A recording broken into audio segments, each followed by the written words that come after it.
Now we are going to go with the review of Solo Q1000S. Solo Q1000, you can see this is the phone Solo Q1000. You can see the front look of the phone, a broad screen with a very small less edges, but a very broad down and a very small top.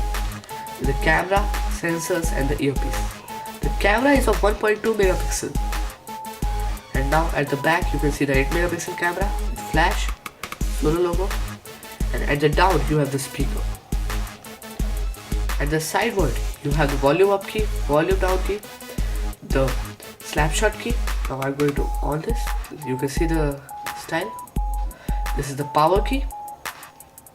Now you can see the phone is starting.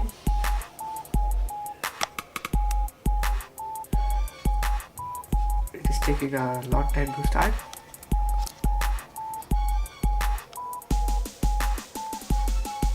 You can see it's taking a very long time, but it's started.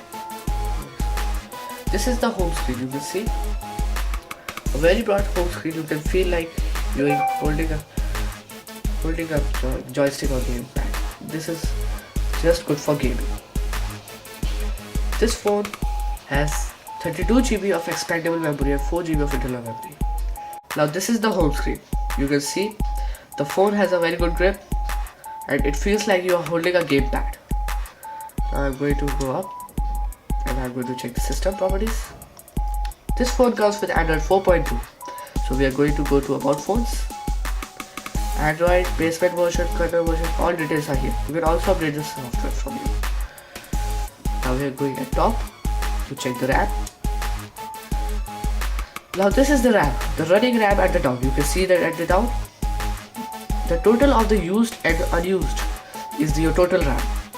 So it is about 1 GB. You can see 461 and 510 free. I'm going to go back, check the storage. This phone comes with an expandable memory of 32 GB. Now you can see this is the full storage. Total internal storage 0.98 GB for apps. The full storage 1.7. Approx you can get 4 GB for your total space. Now I'm going to go back. These are the various features. In Android 4.2 you get the Wi-Fi, Bluetooth, other things. One thing that you can see in this phone is that it has a very simple design, a very simple and square shape. You can see the design, a simple and square shape, which is not quite attractive, but yet the phone feels like a gamepad. If you are a gamer and you want to play, this phone is good. You can see the 3 capacitive touch buttons with light also, the advanced menu, the home key and the return. Now you can see the menu has 2 sections, apps and widgets. You have several apps in your apps sections, and when you click on the widget sections, you get various widgets. You can just click on the widget and just apply it to any home screen. You can also swipe sideward to change the home screen. Now this is you can see this is the notification bar. I'm going to close this app. I'm going to close all the apps. Now let's check the sound quality. Let's check the sound quality. I'm going to play a song first. Let's play this song from the starting. You can see if the sound is okay at the starting. Let's see what goes next. I'm going to see it forward.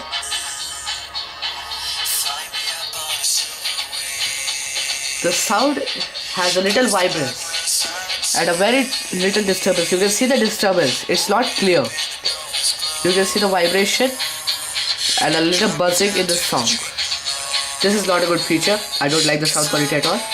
But yes, it is better. Not that bad, but in bass songs, you cannot get this. Now I'm going to pause this.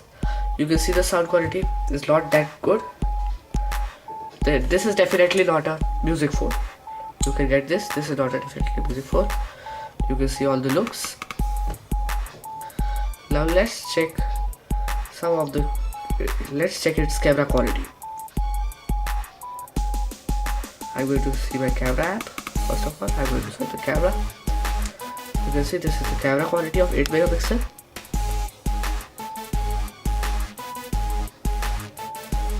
With flash, you can see the clarity is good. This is the 4x zoom. You can see the Zolo. I'm going to zoom out a little. You can see at zooming you don't have that much clarity. You can see the images are not clear, but when you zoom out, the images are very good. You can see the clarity. You can see the space here. You see the linings, you can see very clearly. These are the various effects in the camera like panorama, smile shot, multi-view and other HDR recording and other things. Now let's check some authentic apps given by Zolo. First of all, this is a Zolo Care. You can see the Zolo Care. This is for your phone service and any damage that happens to your phone. You can just call, SMS or email to the person and the person will come home and take your phone. I have not experienced it yet. I have even heard some complaints about this, but some say the service is good. The person will come and reply to your problems, and this is the Zolo update. You can update your Android version from here. You can check for your software updates from here. Another app that comes with this phone, which is not installed in Zolo Q1000, but you will get it. It is the Zolo Secure. The Zolo Secure acts as an antivirus which tracks the phone. It only helps you in tracking and blocking. It will also help you to choose 2 mobile numbers, which will help you to control the mobile phone when it is lost. For example, if your mobile is lost, when you log in the Zolo Secure in this app, it will tell you to choose 2 numbers which you trust and which you can use when your phone is lost. Through those phones, you can control your mobile. You can even sound alarm. You can lock the phone. You can take the camera pictures from the surroundings so that you can get a hint, and various other things. You can also lock, you can erase data, you can track your phone. That's a good app given by the Zolo. These are all the features of this phone.